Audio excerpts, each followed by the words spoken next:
اعوذ باللہ من الشیطان الرجیم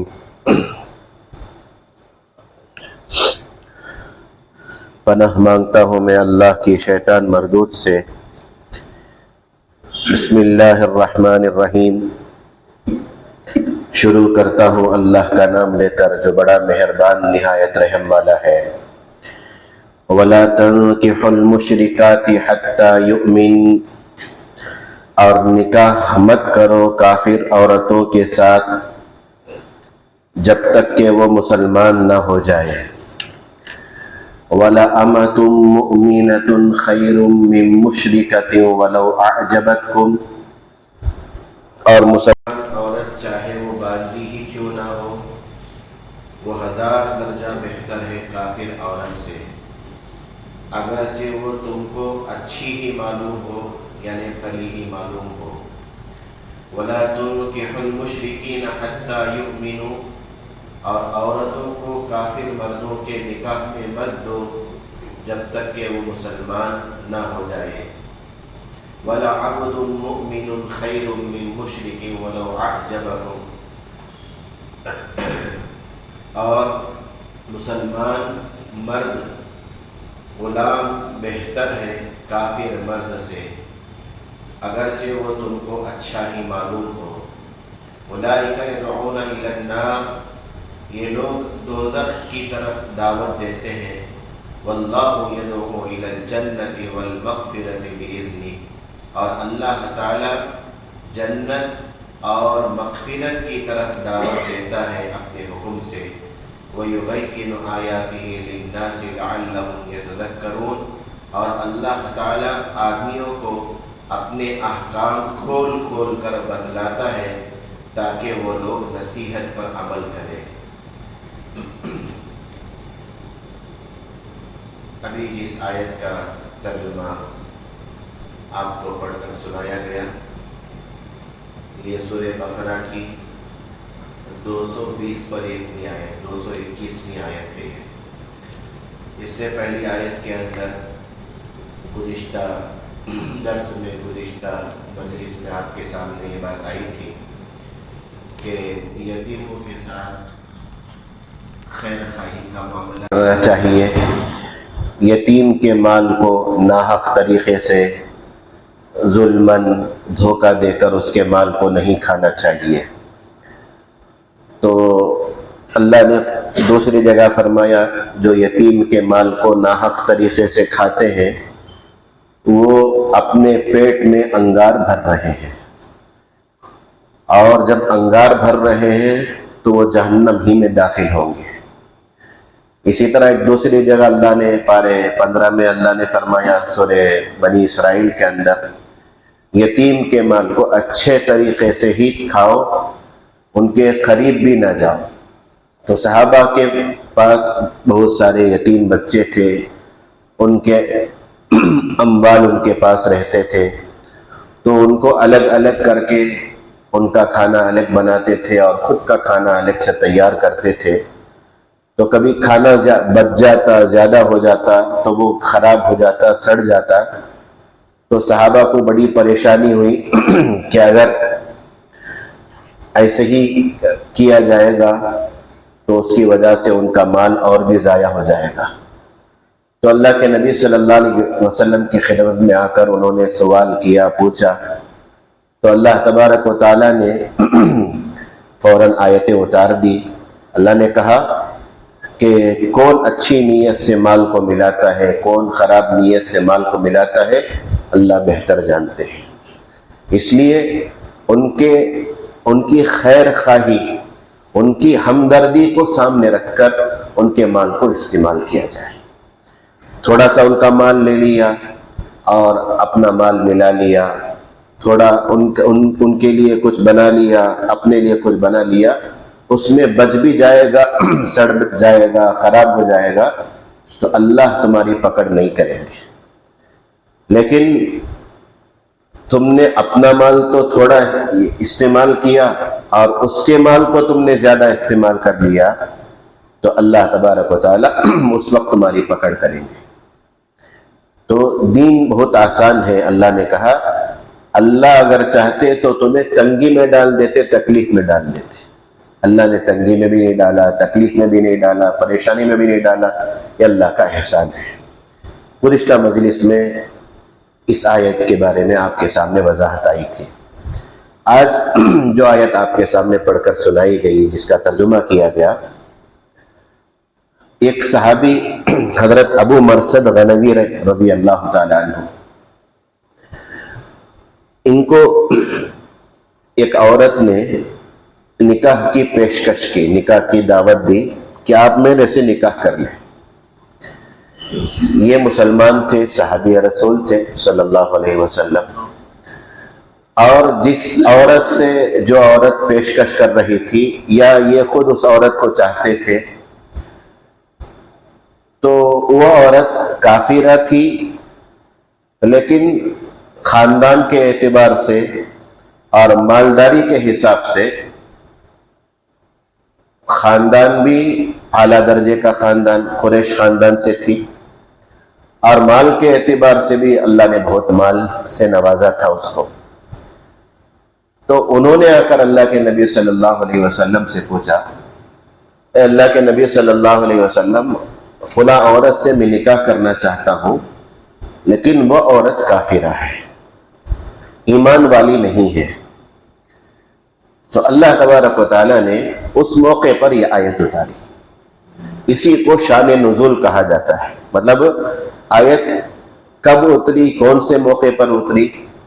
تو اللہ تبارک و تعالیٰ نے صاف طور پر کہہ دیا، وَلَا تَنْكِحُ الْمُشْرِكَاتِ حَتَّى يُؤْمِنْ، مشرک یعنی کافر عورتوں سے نکاح نہ کرو جب تک کہ وہ ایمان قبول نہ کر لیں۔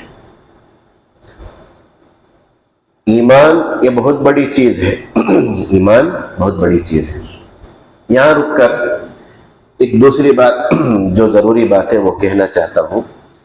اللہ نے یہاں مشرک عورت، کافر عورت کہا، تو اب مشرک کافر عورتیں جو یہ خدا کو چھوڑ کر کئی خدا کو ماننے والے، کئی خدا کے سامنے ہاتھ پھیلانے والے، ماتھا ٹیکنے والے، ان کو کافر مشرک کہا جاتا ہے۔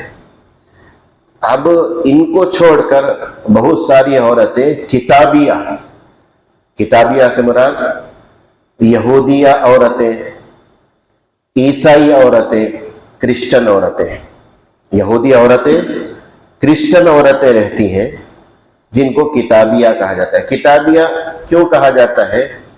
کیونکہ وہ جس مذہب کو فالو کر رہے ہیں، اس مذہب کے اندر اللہ نے ان کو نبی بھی دیا تھا۔ حضرت موسیٰ علیہ السلام ان کے نبی تھے، اور حضرت موسیٰ علیہ السلام کو تورات کتاب دی گئی تھی، اور آسمانی کتاب ہے وہ تورات۔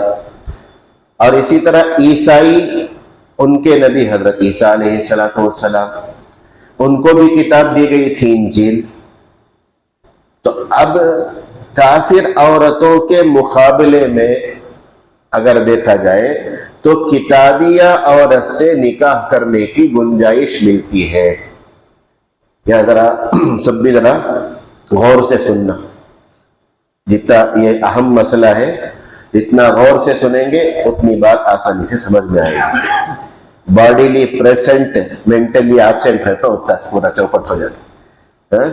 جمع حاضر واحد غائب کا قصہ نہیں رہنا، دماغ بھی آنچ رہنا اور جسم بھی یہیں رہنا، تبھی بات سمجھ میں آئے گی۔ پوائنٹ میں آپ کو بتاتے ہوئے جا رہا ہوں۔ تو کتابیہ سے مراد یہودی مذہب پر چلنے والی عورت، عیسائی مذہب پر چلنے والی عورت سے نکاح کی شریعت کے اندر اجازت ہے۔ اس آیت کے اندر وہ اجازت نہیں ہے، بلکہ قرآن کی ایک دوسری صورت کے اندر، دوسری آیت کے اندر اللہ نے اس کی اجازت دی ہے۔ دیکھو ایک چیز ہے جائز ہونا، اور ایک چیز ہے حکم دینا۔ اللہ جائز ہے کہہ رہے ہیں، اللہ حکم نہیں دے رہے ہیں کہ آپ کتابی عورت سے نکاح کرو. بات سمجھ میں آ رہی؟ یہ چیز ہے کھا سکتے. کھا سکتے کا مطلب کیا ہے؟ کھا بھی سکتے, نہیں بھی کھا سکتے. ہاں کھاؤ کھاؤ, وہاں کیا آرڈر دیا جا رہا ہے؟ کھاؤ جی. یہ اللہ تبارک و تعالی کتابیہ عورت سے نکاح کرو جی, یہودیہ سے نکاح کرو, عیسائی عورت سے نکاح کرو, نصرانی عورت سے نکاح کرو, اللہ آرڈر نہیں دے رہے. کر سکتے تو نہ کرنا بہتر ہے. نہ کرنا بہتر ہے. میں بھی آتا ہوں, اب تمہیں فوراً سوچ لیں گے کتنے کتابی عورتوں کو چھوڑ دینا, ہمیں کتنے کتابی یہودی عورتوں کو, نصرانی عورتوں کو چھوڑ دیا نا, سوچنے کو. اب اصل میٹر میں آتا ہوں میں. ایمان جو ہے بہت قیمتی چیز ہے, بہت قیمتی چیز ہے. اللہ اکبر اللہ. تو اب یہ اس لیے کہا گیا کافر عورت سے تو کبھی بھی کون سے بھی حال میں نکاح نہیں کر سکتے. آج بھی یہ حکم ایسے ہی باقی ہے. آج ہمارے نوجوان بچے, آج ہمارے نوجوان لڑکے کالجز کے اندر, اسکولز کے اندر جا کر ان کا ذہن اتنا خراب کیا جاتا ہے, ان کا ذہن اتنا گندا کیا جاتا ہے, مسلمان بچیوں کو چھوڑ کر وہ غیر مسلم بچیوں کے اوپر فریفتہ ہونے لگتے ہیں, ان سے محبت کرنے لگتے ہیں, ان سے نکاح کر لیتے ہیں.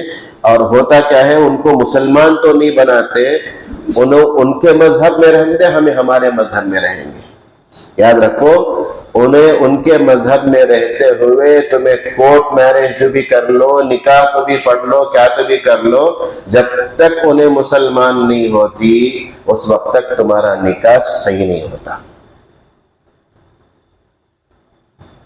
آج نکاح کرے نہیں, سوچ انہیں میں مسلمان, میری بیوی غیر مسلم, اب اس سے بچے بھی ہو رہے ہیں. یہ حرام عمل ہے, حرام کام اس نے کیا ہے. اس کے جب جتنے بھی بچے ہوں گے وہ سب حرامی بچے ہوں گے, وہ سب حرامی بچے ہوں گے جب تک کہ وہ مسلمان نہ ہو جائے. آج اللہ حفاظت فرمائے. آج تو ایک عجیب ایک رواج چل پڑا ہے, سب ہمارے نوجوان کے فالوورز کون؟ صحابہ کی زندگی نہیں, ہمارے نوجوان کے فالوورز اولیاء کی زندگی نہیں, ہمارے نوجوان کے فالوورز بالی ووڈ اور ہالی ووڈ کے ایکٹرز ہیں. بالی ووڈ اور ہالی ووڈ کے ایکٹرز پر اتنا فریفتہ ہو, اتنا ان کے اوپر جان چھڑکتے ہیں. اللہ حفاظت فرمائے.